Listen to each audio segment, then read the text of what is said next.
Before the New Testament was written down, it was transmitted and preserved through an oral tradition. We've already explained in this series the transmission of the New Testament through manuscripts is reliable, but what about the oral transmission before it was written down? The moment skeptics hear this, they immediately assume it is unreliable and go right to the analogy of the telephone game. How can the New Testament be reliable if it was preserved through word of mouth? Wouldn't doctrinal changes be easy to insert?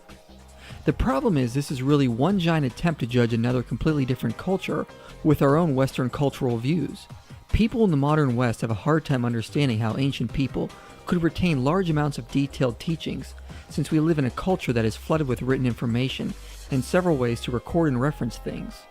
Ancient people didn't have this technology, and instead used various techniques to train their memories to retain vast amounts of detailed information.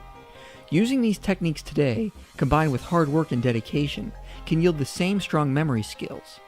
The Talmud describes an ideal student should be as a well-plastered cistern, which would not let even a single drop escape. Ancient Jews were capable of memorizing large amounts of scripture, and ancient Greek storytellers were able to memorize the entire Iliad or Odyssey. The other point is the transmission of important stories and teachings through oral tradition doesn't compare at all to the modern version of the telephone game. The point of the telephone game is to skew the message for a good laugh. It is transmitted secretly from one ear to the next, and there is no chance to hear the message repeatedly before it is passed on. This is not a good representation of how the transmission of important teachings were preserved through oral tradition. Ancient cultures transmitted oral teachings and sacred beliefs in the open for the whole tribe or community to hear, and it was repeated many times for all those present to memorize. If someone would skew the message during reciting, the whole community would be present to correct errors. If you go back 2,000 years, oral tradition was the way that sacred beliefs, personal family information, tribal and national patriotic traditions were passed along. Education was almost entirely by rote memorization. It was not unusual for Greek school children to have Homer's Iliad or Odyssey or large portions of it committed to memory, or for young Jewish boys to have large parts of the Hebrew Scriptures, what Christians call the Old Testament, committed to memory. Most of all, it is important to look at what scholars actually say regarding oral tradition. Do academic scholars and historians who have studied oral tradition in various cultures treat it like the telephone game? Hardly. In fact, they say many in the West have overlooked the value and preservation that can be found in oral transmission among various cultures. Tony Lentz says, Western academic measurement of success by literacy and printed research colored the expectation of classical scholars as they considered writing in ancient culture. Writing was so important to their world that they assumed it was key to the growth of ancient culture. Johannan Draper says, embedded oral forms and traditions allow people to remember astonishing amounts of material, while at the same time ensuring that the material is to some extent fluid and adaptable. For instance, the praise poems of the Zulu kings, collected by Trevor Cope, show both stability and partial verbatim agreement from one performance to another, but also considerable variety in the ordering and choice of possible components to suit the occasion. Kenneth Bailey worked for years in the Middle East and speaks of people retaining large amounts to memory and accurately preserving historical data orally for several years. We are here observing a community that can create over the centuries and sustain in current usage up to 6,000 wisdom sayings. Notice he said the community preserved the sayings. It was not dependent on one man, but on a collective group working together to preserve the tradition. Scholars note ancient people put a strong emphasis on memorization and developed several techniques for training one's memory. David Carr notes in Mesopotamia, more advanced students appear to have learned through a process of dictation and recitation. Students not only had to memorize individual elements of standard works, but also had to be able to place a text they had memorized in the correct order. This is very similar to how modern actors are able to memorize large amounts of lines and monologues to recite on stage. Ancient teachers would often repeat their teachings over and over and have their students repeat it back to them so they would commit it to memory. People from the ancient world up to the medieval world put such a strong emphasis on memory that Mary Carruthers says, a person without memory, if such a thing could be, would be a person without moral character, and in the basic sense, without humanity.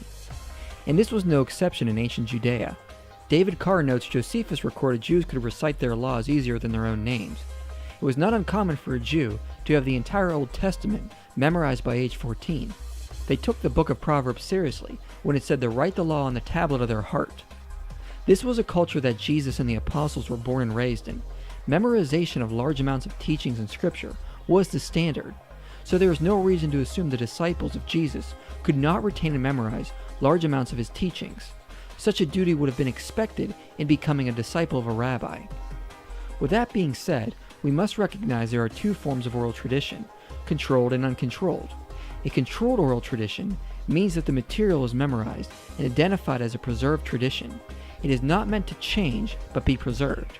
Whereas an uncontrolled oral tradition is a living tradition, which is subject to variations as the community or tribe needs.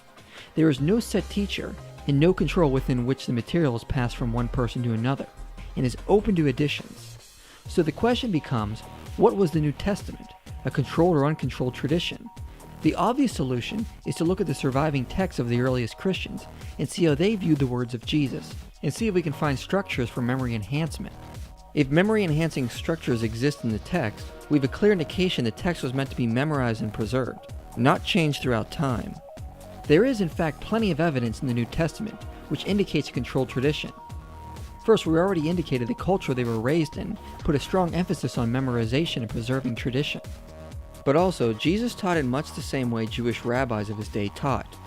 A pupil-teacher relationship with his disciples. He spent time instructing them and expected them to obey and imitate him. Samuel Breisgau notes, Jesus expected his disciples to use him as a model. More importantly, the disciples and early Christians considered Jesus God's divine agent. His words would have been considered sacred. As Harold Reisenfeld said, the words and deeds of Jesus are a holy word, comparable with that of the Old Testament, and the handing down of this precious material is entrusted to special persons. On top of that, we find several techniques in the New Testament for enhancing memorization. First, Jesus taught lessons through stories and visuals. He is constantly explaining his message in parables, which are easier to memorize. Most common people today can explain some of the most popular parables, like the Good Samaritan or the Prodigal Sons. Teaching this way allows one to memorize easier. He also gave visuals in shorter lessons.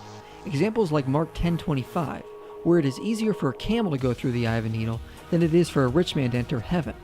Or like Matthew 7, where Jesus speaks in hyperbole of getting the log out of your eye before getting the speck out of someone else's. These visuals are frequent throughout the Gospels. Third, Jesus used elements of wordplay. In Matthew 23, Jesus gives a retort to the Pharisees, straining out a gnat and swallowing a camel. The Aramaic words were likely chosen because of the play on similarities and rhythmic delivery. Fourth, and most important, scholars like Robert Stein and David Edward Ahn estimate 80% of Jesus' teachings are what you would call a parallelismus membrarum, which is to give a sentence in a similar form so that the passage has a pattern and rhythm. There are several examples we could point to, like Luke 11:9. Ask and it will be given to you. Seek and you will find it. Knock and it will be opened to you. Or Matthew 7:17. Every healthy tree bears good fruit, but the diseased tree bears bad fruit. There is an overwhelming amount of research which points this out. Thus, there is an overwhelming amount of evidence which indicates Jesus taught a controlled tradition in a way to enhance memorization. This should be pretty obvious to our culture, since many modern catchphrases we could rattle off the top of our heads come from Christ, such as go an extra mile, being a prodigal son, or a wolf in sheep's clothing.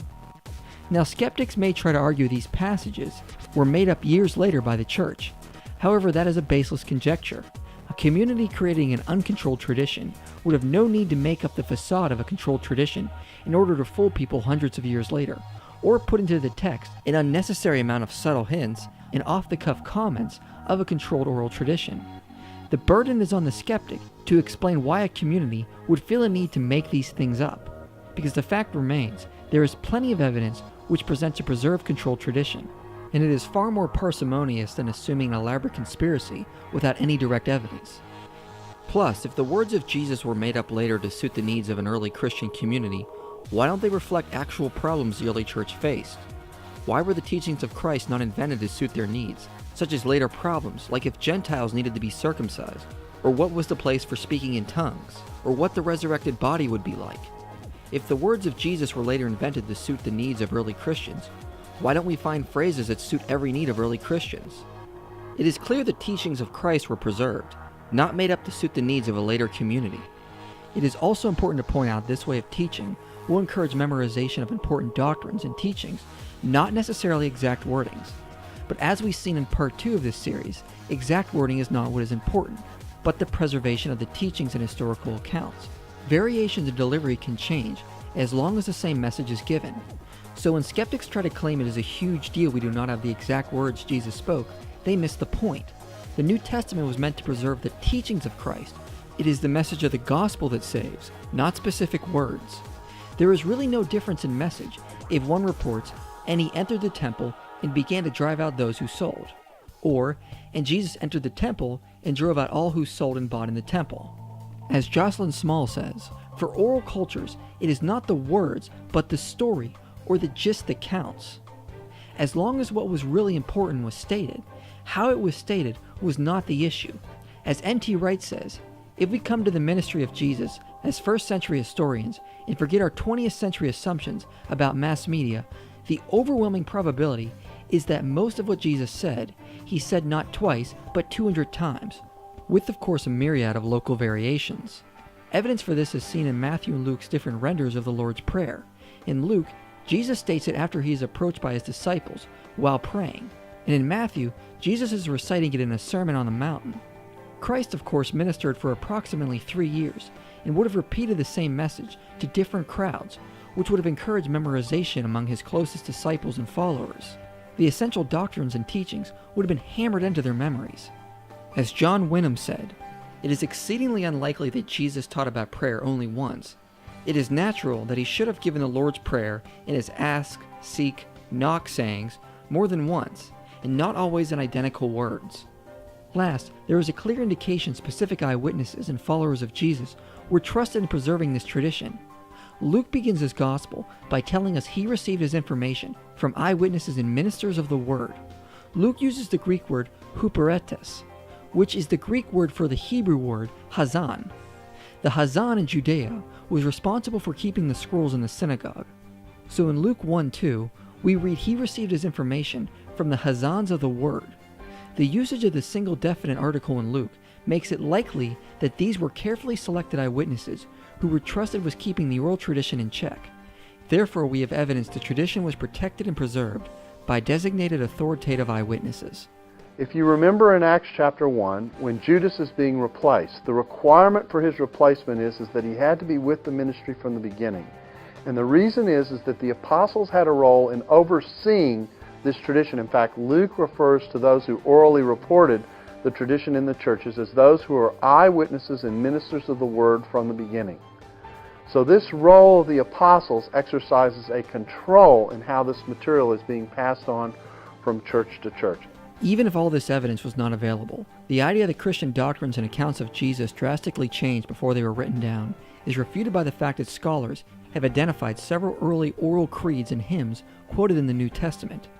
These creeds and hymns demonstrate a preserved oral tradition that predate Paul's letters. If Paul was writing between the 40s and 60s, then he is quoting creeds and beliefs which existed prior to this. Most notably, the overwhelming majority of scholars date the creed preserved in 1 Corinthians 15 to within 3 years of Pentecost, which, as Gary Habermas points out, preserves the core doctrines of Christ's death, resurrection, and divinity. Therefore, we have evidence of essential Christian doctrines in creeds written down by Paul that existed before the New Testament was written. This is by far the closest we get with any ancient document.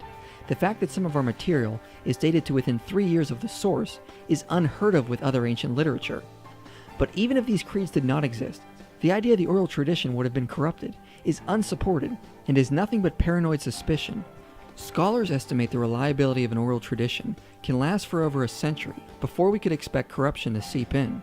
Gilbert Garahan says it cannot go past 150 years.